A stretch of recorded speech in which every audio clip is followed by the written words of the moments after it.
Welcome back. One of the odd things about Azerbaijan is that there are twice as many ethnic Azeris living in neighboring Iran than there are in Azerbaijan itself. That creates problems on both sides of the Azerbaijan-Iran border. Many Azeris in Iran consider themselves an underprivileged minority. They're pushing for greater language rights and freedoms within the Islamic Republic. The tensions between Iran and its Azeris are being played out in a media battle. The Listening Post's Simon Ostrovsky now on the information war that's being fought on the air and on the ground. This area of Azerbaijan was once the southern frontier of the Soviet Union. At one time, even looking in the direction of Iran for too long could land you in prison. These days, the border is wide open to goods, people, and ideas. And there's a lot more of the latter flowing north out of Iran than the authorities in Azerbaijan would like. This border divides the Azeri people into two halves.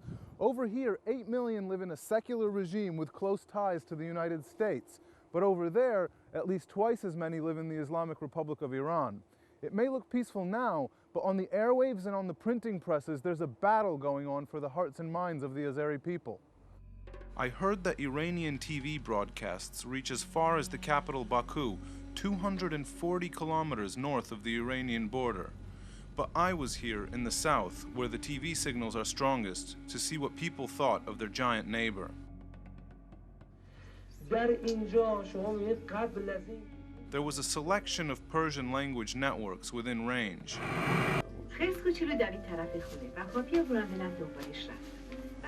But later in the day, we found some people watching ZAHIR TV.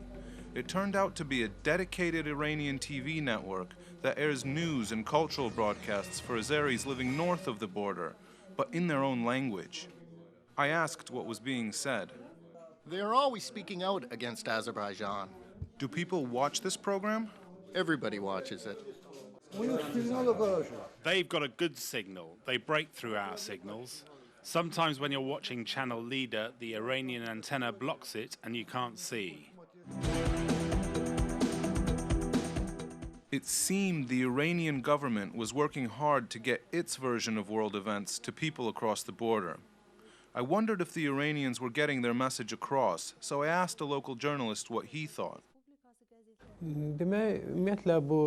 Deep in the south, people face a total lack of information and opportunities to read newspapers. Some don't know the alphabet because proper information does not reach them. They are very receptive to any propaganda. Azerbaijan's government doesn't fund any television broadcasts into Iran, but these ethnic Azeri truck drivers from just across the border said people in Iran could see Azerbaijani programming up to 70 kilometers into the Islamic Republic. Both the Iranian and Azerbaijani channels are good, but the Azerbaijani movies are more interesting.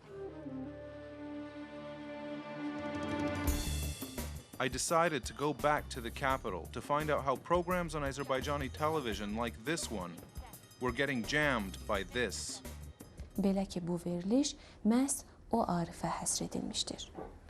So I went to IREX.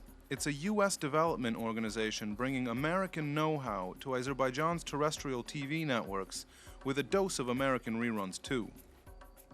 They told me they had mapped the frequencies being broadcast within Azerbaijan and from neighboring states. What did you find in relation to Iran specifically? They had increased the power on several transmitters beyond legal limits, and those signals were coming directly into Baku. So, illegal. It's basically trespassing. I asked a top ruling party official if he knew of the problem. He told me he remembered the Soviet Union using the same methods to block transmissions like Radio Liberty and the Voice of America. It doesn't seem very modern. We've complained. The ZAHIR channel sometimes airs programs directed against the independent Azerbaijani state because of a fear that its very existence could influence Azeris living in Iran. It was time to visit ZAHIR TV's bureau in Baku, but when I tried to interview the editor, my camera team didn't get a very good reception. We came in with the camera, but we tried to film, and they made us give the camera back, took our ID, confiscated it, and wouldn't give it back, and are threatening to call the police. So we have to get out of here. Up to a third of Iran's citizens are ethnic Azeris, but it didn't seem the government of Azerbaijan was very keen to stir nationalist aspirations there. Among the tens of thousands of Iranian Azeris who fled the Islamic Republic and made Baku their home, there are some efforts to get banned information back across the border. The publishers of the Turkestan newspaper said they try to smuggle up to 500 copies of the pan-Turkish newspaper into Iran every month. Carrying and reading the Turkestan newspaper in Iran is a crime. Anyone caught reading something about nationalist ideas is taken to court right away. We try to bring the Turkestan newspaper to the south secretly in order not to put anyone's life in danger. But the most visible critics of Iran's policies in its ethnic Azeri regions are the creators of the Gunaz TV satellite channel. This shoestring operation is run out of Chicago. There we have a table that we borrowed from a restaurant. Sometimes we work overnight, so we sleep in this corner. Gunaz is one of the only media outlets to air the ethnic Azeri protests that shook northern Iran over 2006 and 2007. These disturbances erupted after an Azeri was depicted as this cockroach in a Persian language publication. Obali said the US government's reluctance to put money towards Iranian minority language broadcasting like his was a mistake. We think the best way to have a regime change in Iran is to cooperate with different nationalities. Arabs, Baluchis, Kurds, Turkmens, Azerbaijanis. Why doesn't US help all these nationalities? We don't know. At least we do know for a fact that Azerbaijanis, at least this television, has not received a dime or a penny from United States State Department's so-called Democracy Fund. The Voice of America is the US federal government's broadcaster targeting the outside world with news from an American perspective. It recently expanded its Persian language media programs and now spends $15 million annually on daily television broadcasts targeting Iran. America respects you and we respect your country. None of it is in Azeri or any other one of Iran's minority languages. The Voice of America told me this was because Persian was the language most widely understood in Iran, not because of pressure from Persian-Iranian lobby groups, as some Azeri nationalists have alleged. But the president of the World Congress of Azerbaijanis told me any US involvement in the Azeri nationalist movement could prove counterproductive to their cause of promoting greater linguistic rights in Iran. All those who are arrested are already accused being of spies and American agents. God save us if there is some evidence that America is involved in this movement. There's no need to be pushed from outside. There's enough power and enthusiasm and, in fact, I would say hatred against government inside. But if minority rights in the Islamic Republic continue to be suppressed and Azeri language schools and publications remain a dream, many will continue to look beyond its borders. More Global Village Voices now on the Azeri propaganda battle. Apart from the nationalistic feelings of the Iranian Azeris, another reason why the separatist Azeri media is failing so badly is because they've misunderstood the problem in Iran. The persecution and the prejudice in Iran is not based on your ethnicity. The supreme leader of the Iran himself is an Azeri.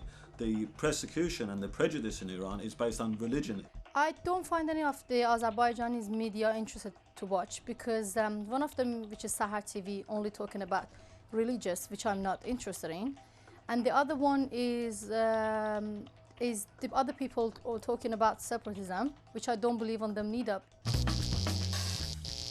Here at the Listening Post, we're rarely disappointed by the TV gems that state-run television comes up with, wherever in the world they're coming from.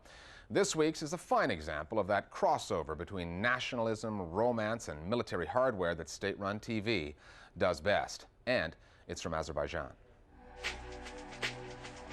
Azerbaycan, oklar yurdum benim, sen namusum, gayretin sen vatanım.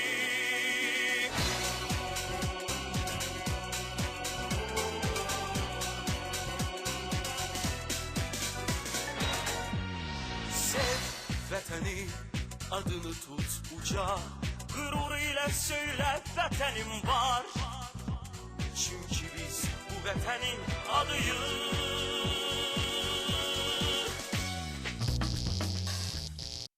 Finally, advertising the benefits of Viagra, the drug favored by many an aging man, can be a bit of a tricky business. Questions of taste and decency can cramp the style of creatives, whether they're on Madison Avenue or in Moldova. But this example from Azeri TV, bit of a hit on the web, avoids the usual pitfalls, meaning we can share it with you. It's our Internet Video of the Week. We'll see you next time at the Listening Post.